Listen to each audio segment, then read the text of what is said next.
Before we get into the video, could everyone please subscribe to my Endless Diary Tales channel? Thank you so much. My fiancé had his best friend marry me in his place, but I chose to turn that fake marriage into something real. I ended up falling in love with his best friend, and we lived together as if we were truly husband and wife. After we registered our marriage and submitted it to the state, my former fiancé completely lost his mind. In my previous life, I had given up the opportunity to join the Fire Seed project at the National Academy of Sciences just so I could marry Daniel Reed. I even broke off all contact with my parents because I was determined to marry him and no one else. But on our wedding day, Daniel chose to go pick up his true love, Clara, and asked his best friend, Michael Lewis, to stand in as the groom in his place. I didn't blame Daniel. I went through with the wedding as he wished, marrying Michael and returning to what should have been my bridal home, waiting for the wedding night with hope and nervous excitement. But to my shock, Daniel showed up later with Clara. It told me honestly that even though he didn't love me, it would still take responsibility for me and go through with the marriage registration, but only if I agreed to let Clara live with us. Even swore that nothing improper had ever happened between them, that they were completely innocent. For the sake of getting the marriage certificate and staying with him, I foolishly agreed to this absurd condition. After that, Clara began setting me up again and again. The meals I spent hours cooking, she would secretly drizzle honey into them, take one bite, then pretend to have an allergic reaction. Daniel would panic and rush her to the hospital, and she would accuse me of deliberately using honey, despite knowing she was allergic. She even poured mineral water into her own cosmetics, then acted pitiful in front of Daniel, saying she didn't blame me because she was just a guest in our home, and it was only fair she suffered a little inconvenience. Once, she planted a diamond necklace, one Daniel had given her long ago, in my drawer and accused me of stealing it. Later, she replaced my daily vitamins with birth control pills. Luckily, I discovered it before her plan succeeded. Because of Clara's constant manipulation, Daniel's attitude toward me grew colder and harsher. I could see disgust and impatience in his eyes every time he looked at me. Yet even then, I never blamed him. I thought my love alone would be enough. When I found out I was pregnant, I was overjoyed. I thought it was finally good news, something that could bring us back together. But Daniel just gave me a faint, indifferent and said nothing more. Clara, on the other hand, was visibly shocked. She had thought that by switching my vitamins, there was no chance I could conceive. She had been waiting for Daniel to completely despise me so she could replace me. She had no idea that I had already discovered her tricks. I believed that with this baby, Daniel would finally come back to me and that we could live happily together. But when I was 9 months pregnant and went into labor, Daniel abandoned me to take Clara, who only had a slight fever of 101, to the hospital. I was in excruciating pain, begging him to think of the baby and take me to the hospital too. Clara coldly said that it was impossible for me to give birth yet, because my due date hadn't arrived, that I was just nervous and imagining things.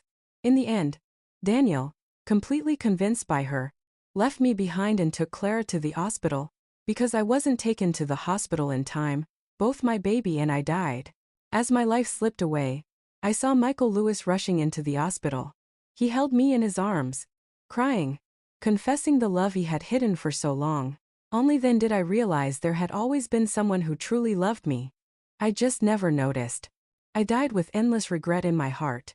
Then, in the ace of fading light, I opened my eyes again and saw myself standing in front of a mirror wearing a white wedding dress. I had been reborn. I was back on my wedding day. That meant I could see Michael again. At that thought, tears filled my eyes. In my previous life, he had given up his own chance to join the Fire Seed project just to protect me. He had stayed quietly by my side, loving me silently, even though I never once turned to look at him. Thinking of that, my heart began to tremble. In my heart, I silently swore to myself, Michael Lewis, this time I won't let you slip away again. As the background music grew more passionate, I slowly walked in, dragging the hem of my white wedding dress. When I reached the groom's side, I blushed and waited for him to turn around. Just like in my previous life, the groom wasn't my fiancé, but his best friend, my childhood companion, Michael Lewis.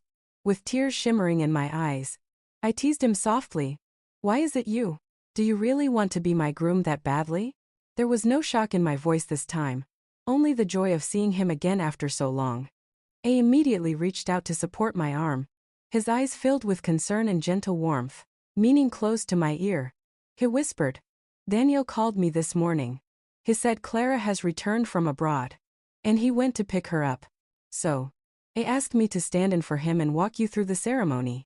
In my past life, when I heard Michael say those words, my mind went completely blank.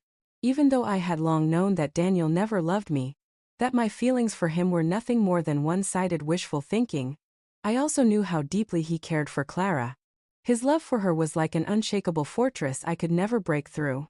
Still, I never imagined that he would go so far as to give away the wedding I had painstakingly prepared just for her. Yet even then, I shamelessly clung to him, still hoping against all reason that one day he would turn back and choose me. Now that I think about it, how laughable and pathetic that was. At that moment, a wave of commotion rippled through the guests below the stage. People began whispering to each other, "What's going on? The groom changed? Where's Daniel? Don't tell me he's playing some cruel joke on Lisa again. This is going too far. I bet he ran away. It must have something to do with that Clara woman. Poor Lisa. Such a good girl. And she's still blinded by that man. Did you notice? Not even Daniel's parents are here. What kind of attitude is that for a wedding?" Among the guests, some of Daniel's groomsmen and a few of his friends were whispering to each other as well. Hearing all those murmurs, my tears fell uncontrollably. I didn't even know whether I was crying for the years of love I had wasted on Daniel, or for the man standing across from me now, Michael, who was enduring this humiliation with me. Suddenly, Michael took the microphone from the MC and knelt down before me. His voice was solemn yet full of deep sincerity as he said, "Lisa, my name is Michael Lewis. I'm the boy you've known since childhood, the one who's always been quietly supporting you from behind. I'm your classmate of Dia's years, the one who knows you better than anyone else. I've loved you deeply but never dared to say it. I've loved you to my very bones but never showed it, only because your heart was always with Daniel and you never once looked my way. But this time, I'm not just standing here in his place to marry you. I want to protect you with my whole heart for the rest of my life. I want to make you my real bride. If you're willing to marry me, I'll spend my life guarding you, loving you, cherishing you. Lisa, will you marry me?" Michael's confession left me utterly stunned. In my previous life, he never said these words. Back then, he had only gone through the wedding ceremony to save my dignity. Michael and I had known each other since childhood. Our parents were both researchers at the National Academy of Sciences. We grew up side by side, sharing a deep, innocent friendship, but I had never once thought of him romantically. My heart had always belonged to Daniel Reed, and I gave everything I had to him without hesitation. Yet, Daniel only ever loved the woman he saw as his white moonlight, Clara. I still remember when Clara was kidnapped. Daniel went alone to rescue her, taking multiple stab wounds in the process, but refusing to back down until she was safe. He nearly lost his life saving her. Afterward, I stayed by his hospital bed day and night, caring for him while Clara, once rescued, left the country without even looking back. Daniel could have been promoted when he returned to the army, but because he had acted on his own and gotten injured, he lost that opportunity completely. I took care of Daniel for 4 months, staying by his side until he was completely out of danger. When he finally recovered and saw things clearly, he chose to give up on Clara and marry me instead. We never had a proposal, no engagement photos, and he didn't even go with me to pick out my wedding dress. But as long as he was willing to marry me, none of that mattered. I would have accepted anything. I has never imagined that our wedding would end up like this. But fortunately, we hadn't registered our marriage yet, which meant I still had a chance to choose again. Thinking of that, I looked back at the man standing before me. His eyes were full of emotion, his face calm yet deeply moved. Michael Lewis, the boy I had known since childhood. We had entered the youth program at the National Academy of Sciences together when we were 16. In terms of professional skill, he was exceptionally gifted. In character and background, he came from a family of scholars, cultured, kind, and steadfast. As memories of our past flashed before my eyes, I suddenly realized just how good this man truly was. My heart softened, and I said with tears glistening in my eyes, "Michael Lewis, I'm willing. I'm willing to marry you." The entire wedding hall fell silent. All the guests stared in shock, unable to believe what had just happened. But when I turned to look at my parents, I saw relief and quiet joy in their expressions. They had always hoped that one day I would marry Michael. From the beginning, they had seen him as their ideal son-in-law. But back then, I was too stubborn and blind, chasing after Daniel without caring about how my parents felt. In this life, I swore I would never again make them worry or break their hearts. Suddenly, Michael's parents arrived at the venue, slightly out of breath but beaming with joy. They hurried to the stage, accepted the ceremonial corsages of honored father and honored mother from the MC, and proudly pinned them to their chests. "We came as soon as we heard the news, Mr. Lewis said, his voice brimming with excitement. "Today, the Lewis family is welcoming our daughter-in-law. We couldn't be happier. Lisa has long been the daughter-in-law we've always hoped for. I apologize for how sudden this change is. But please everyone, let's continue the ceremony as planned." With his announcement, the ceremony smoothly resumed. This time, my heart had already made its choice. My groom was no longer Daniel Reed, but the man standing before me, Michael Lewis. As for Daniel, his parents had always looked down on me, believing I wasn't good enough for their son. They never respected me, not even enough to attend this wedding. None of Daniel's relatives were invited either. And that was fine. The fewer outsiders, the better. At least no one could interfere with my marriage to Michael. The ceremony went on without a hitch. During the toast, Michael's mother removed a family heirloom bracelet from her wrist and placed it on mine. Her eyes filled with tears as she smiled and said, "Welcome to the family." After the ceremony, I pulled Michael by the hand and said, "Let's go get our marriage certificate right now." Our parents had been waiting for this moment for years. Once everything was done, I packed up all of my belongings, left Daniel completely, and moved into my new home with Michael. Daniel never appeared, not even to offer an explanation. I deleted every way he could contact me and erased him from my life. That evening, as we were having dinner with Michael's parents, their expression suddenly turned serious. "Lisa," Mr. Lewis said solemnly, "you know that your parents and we are all researchers at the National Academy of Sciences. In our hearts, the interests of our country always come first. We've dedicated our lives to it, and we have no regrets. Our lives belong to the nation." He paused, then continued. "You remember the Fire Seed project we've talked to you about before? It's now recruiting new members for the research team. You and Michael were both top students in the youth program. This time, the country has entrusted us with an important mission. We hope the two of you will carry on our legacy and continue to serve the nation." He looked at me kindly but firmly. "Back then, when we invited you, your heart was completely tied to Daniel, and you refused without hesitation. But now since you and Michael are married, I hope you'll think about it carefully," Mr. Lewis said. "Yes," I replied softly. "I really do need to think about it carefully." Before, I had spent 3 long months preparing for my wedding with Daniel Reed, only to realize later that in his eyes it had meant absolutely nothing. I looked at my parents and at Michael, then said firmly, "Dad, Mom, Michael, I've decided I want to join the Fire Seed project." When Michael heard that, his whole expression lit up with excitement. In my previous life, he had given up his own chance to participate in the Fire Seed project just to stay by my side and take care of me. In this life, I wanted both of us to live without regrets. "What good kids, Mr. Lewis said emotionally. "Seeing the two of you married has finally lifted the weight off our hearts. There's less than a month before the Fire Seed project officially begins." He continued. "You'll both need to take care of your personal affairs before then. Once you've signed the confidentiality agreement and joined the classified research unit, you won't be able to contact the outside world anymore." Mrs. Lewis nodded seriously and added gently, "Make sure you handle everything properly. Both of you. After you enter, your lives won't be the same." "Got it, Mom. Dad," Michael said with a reassuring smile. "Lisa and I understand. We'll take care of it." He squeezed my hand tightly, and I smiled back at him with warmth in my eyes. Just as we were about to continue dinner, an ill-timed ringtone suddenly broke the moment. Michael picked up his phone and frowned when he saw the name on the screen. Daniel Reed. I hesitated briefly, then grabbed my hand and led me into the bedroom before answering. "Hey man, sorry to bother you today." Daniel's familiar voice came through the speaker, lazy and casual. "I've got some stuff to take care of for Clara. Can you handle Lisa for me a little longer? Michael's voice turned cold. Aren't you worried about her finding out? Daniel chuckled. Worried about what? Just buy her a bouquet in a few days. She'll come running back like always. Besides, Clara doesn't have anyone here. Who else can help her if not me? And Lisa? Michael asked sharply.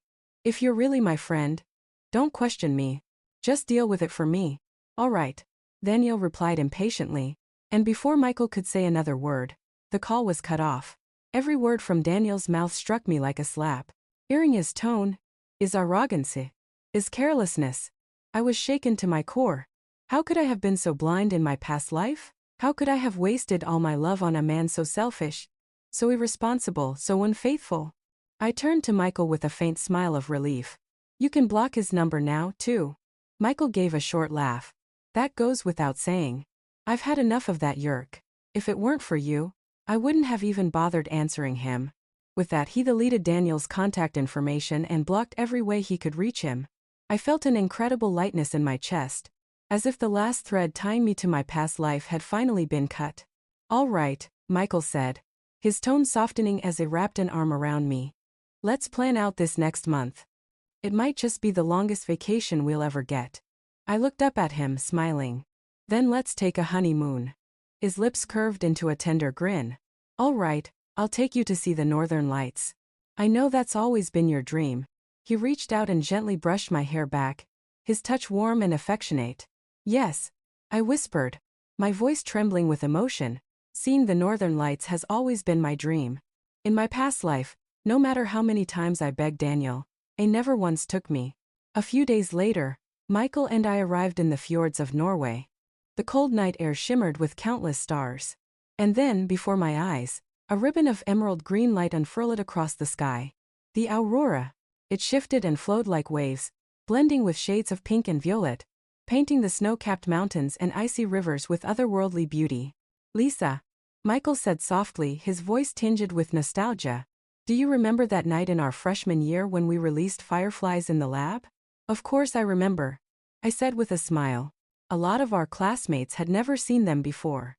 It was beautiful, just like the northern lights we're seeing now. I leaned against Michael's shoulder, watching the sky shimmer above us. And as the aurora reached its brightest, my heart overflowed with warmth and peace, a feeling I had never known before. We exchanged rings beneath the sky, and the northern lights flowed above us like a galaxy witnessing our eternal love.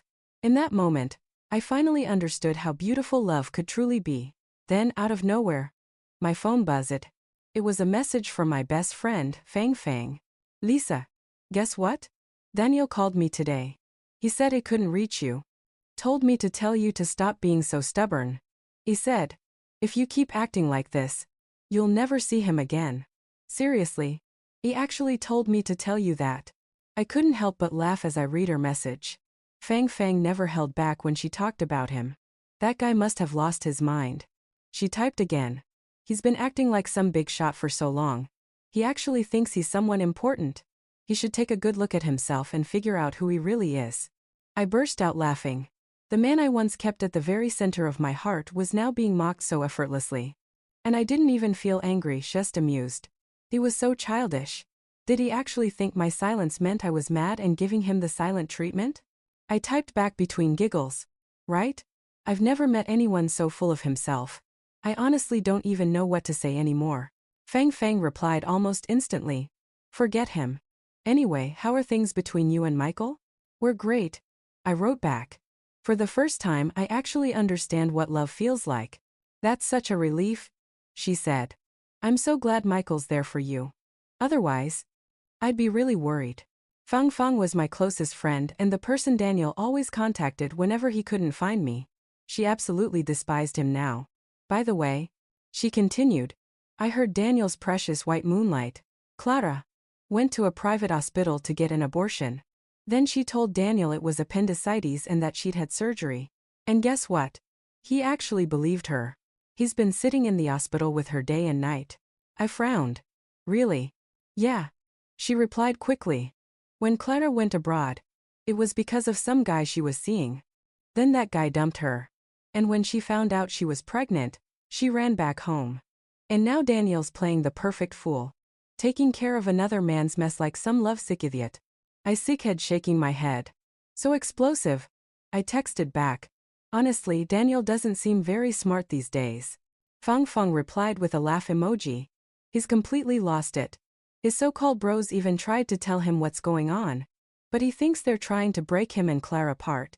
Is still convinced she's his one true love. They're all so fed up with him that most of them don't even talk to him anymore. She paused before sending one more message. Oh. And it still has no idea what really happened on your wedding day. Either it doesn't care enough to find out, or he's too busy pretending everything's fine. Let him be, I replied. It chose his own path.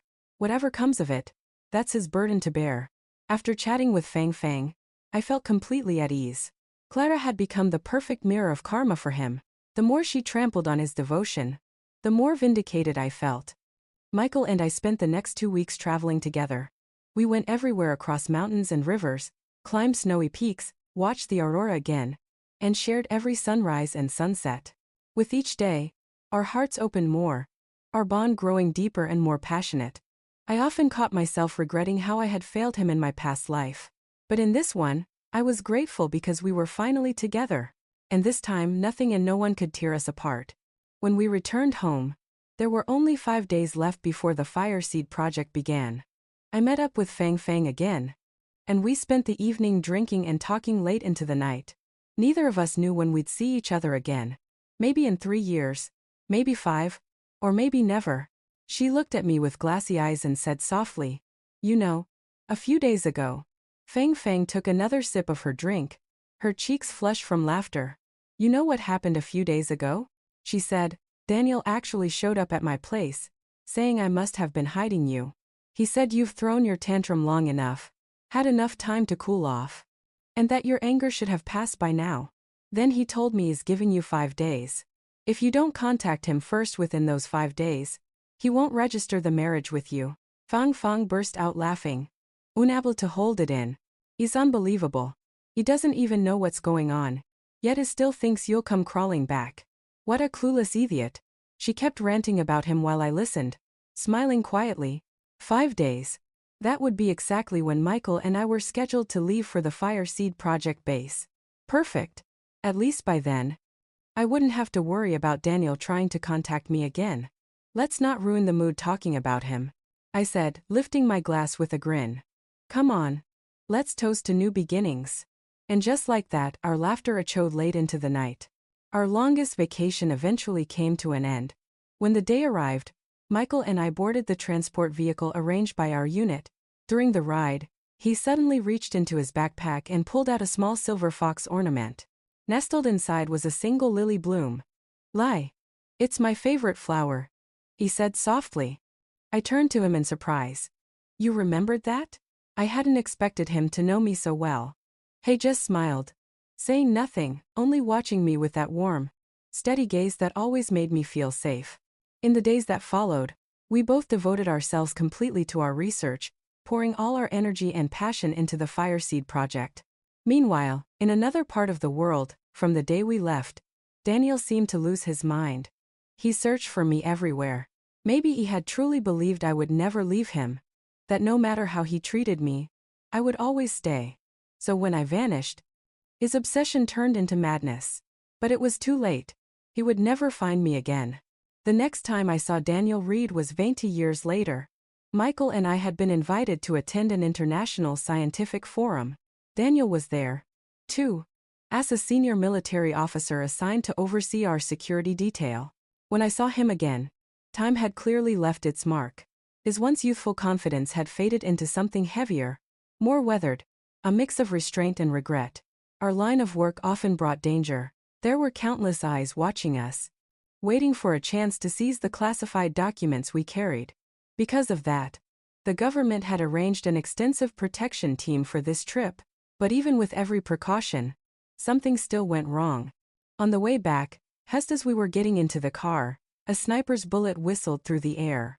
I happened to be leaning down at that moment.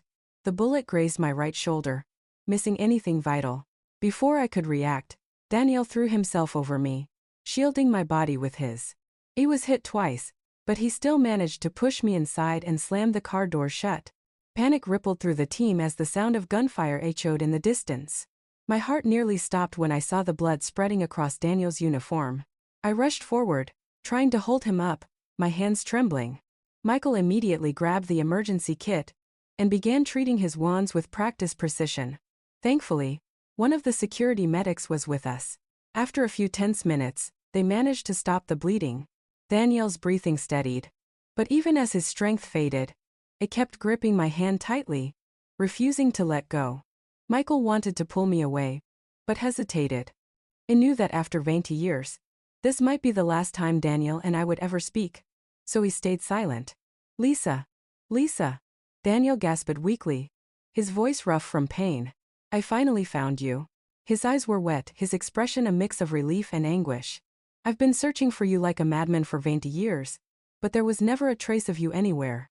Only after you disappeared did I realize you were the one thing I could never live without. Without you, my life has been empty. I've been living worse than dead. I tried everything, he continued, his voice trembling. Every contact, every favor, every resource I had. But all your information was sealed.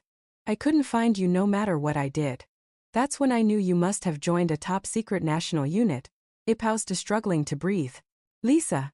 There was never anything between me and Clara. Not really. It was my fault. I took your love for granted. I trampled on your heart as if it meant nothing, and I thought you'd never leave. But when you were gone, I realized I didn't even know what university you went to. I didn't even know what kind of food you liked, Daniel said weakly, his eyes clouded with guilt. I didn't know what flowers you loved, or even where you lived. It wasn't until you were gone that I realized I'd never truly cared about you at all. I always thought you were just angry with me, upset that I didn't show up to the wedding. I never imagined you'd already made up your mind to leave me for good. Lisa, in this life, I really wronged you. As he spoke, Daniel's body began trembling violently, his voice breaking between gasps. Thankfully, by then, we had already reached the military hospital. It was the safest place we could be. After an emergency surgery and hours of treatment, I finally made it through the danger. Michael and I took turns staying by his bedside over the next few days. 2 days later, Daniel finally woke up. When Michael sent me a message telling me that Daniel had regained consciousness, I immediately went to the ward. But as I reached the doorway, I heard the two of them talking inside. Michael, Daniel said, his voice. I had a dream. I dreamed that on our wedding day, he didn't propose to her.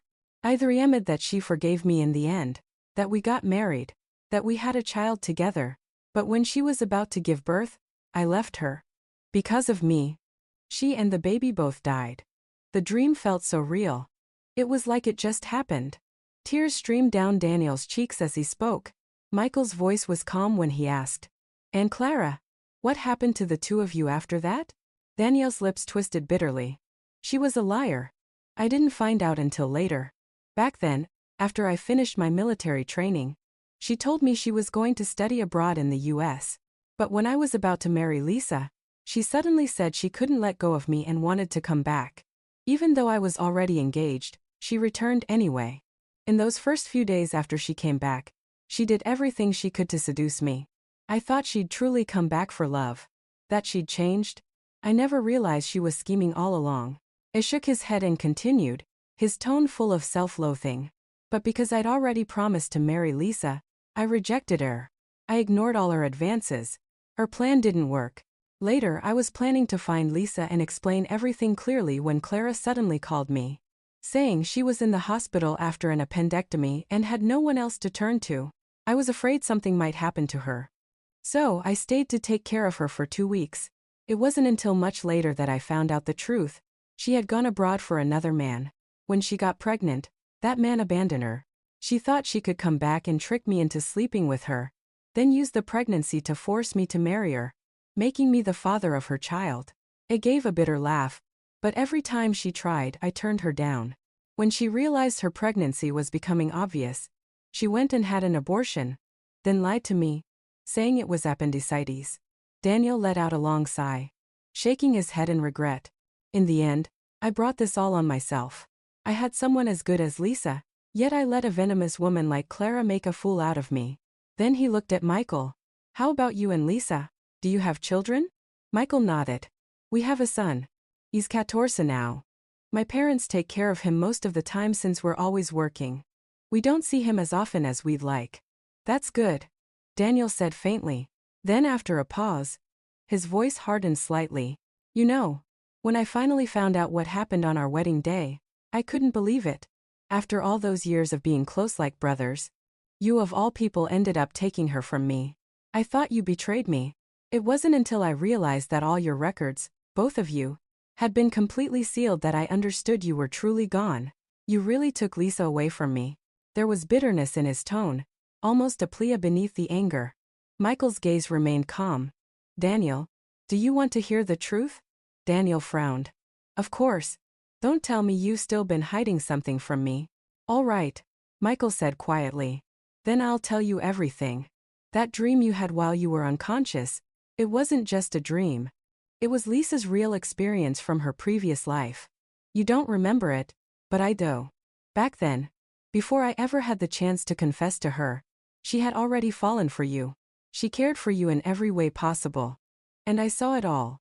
I stayed close to you, calling you my brother just to remain by your side. Michael's voice deepened as he went on. But you were completely blinded by Clara. You never saw what Lisa felt for you. Not once. Do you remember your Dieciochth birthday that summer? He paused, looking Daniel directly in the eyes. That summer, Lisa secretly worked at a bakery as an apprentice just so she could make you a cake with her own hands. She spent half a month at that bakery practicing until she finally mastered it. She wanted everything to be perfect before making a heart-shaped cake just for you. Later, she even booked a restaurant and invited all of us, her friends, to help her set up a surprise birthday celebration for you in advance. But you never showed up because Clara accidentally cut her finger that day. You chose to stay with her instead. Lisa waited for you in that restaurant for these long hours. In the end, she sat there crying, eating the cake she had made for you by herself. Do you have any idea how much I hated you in that moment? Our time studying at the National Academy of Sciences was incredibly valuable. Yet, she spent all her weekends working part-time jobs just to buy you a gift. She delivered food, waited tables, she did everything she could. Did you ever know that? One time while making deliveries, she even got into an accident and fractured her left arm. To this day, her left hand never fully recovered. And yet, she used the money she saved for 6 months to order a custom-made suit for you. You didn't even hesitate to throw it away after Clara said the color was ugly. Do you realize what you discarded that day? It wasn't just a suit. You threw away half a year of her hard work, her effort, and her love. There's nothing left for me to argue about anymore.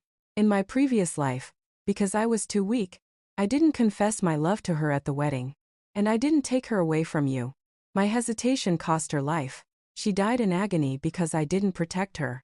In this life, I swore I would keep her safe. So, when I realized I'd been reborn on our wedding day, I immediately asked my parents to make all the arrangements. I was determined to marry Lisa. I was determined to give her happiness. Since you ignored her, I refused to stand by and watch her suffer again. That's the whole truth you wanted to know. When Daniel Reed heard everything, his face went pale. It was only then that he truly understood. You had been the one who ruined my life, while Michael Lewis had been the one who truly loved and protected me all along. Countless emotions washed over Daniel. Regret, shame, resentment, and grief. Only at that moment did he finally understand what love truly meant. After everything was said, he and Michael shook hands. They had both long since outgrown their youthful pride. I had been standing outside the door the whole time, listening to their conversation from beginning to end. Only then did I realize how much Michael had done for me, how deeply he had loved me, and that he too had been reborn. That was why, on our wedding day, his confession had sounded so genuine, so full of emotion. By the time I processed it all, tears were streaming down my face. I turned and quietly walked away from the hospital room. There was no need to tell him I had heard everything. Some truths are best kept in the heart. I already had Michael's love. That alone was enough to fill the rest of my life. That night, when Michael came home, I was already asleep. He slipped into bed beside me, wrapped his arms around me, gently stroked my cheek, and whispered, "I'm just glad that in this life, I had the courage for both you and me. That's why we didn't miss our chance." After that, Michael and I devoted ourselves completely to our country's scientific research programs. Together, we achieved breakthrough after breakthrough. Our discoveries pushed technology forward, one milestone at a time. Eventually, from overwork and exhaustion, Michael fell ill. At 57, he passed away, leaving me behind. I didn't choose to follow him in death because I knew my life still had meaning. I carried his love with me, continuing our work, dedicating every remaining day of my life to the nation and fulfilling the dream he never got to complete. I was grateful that fate had given me a second chance to experience love again, to live fully, and to give my life the greatest purpose it could have.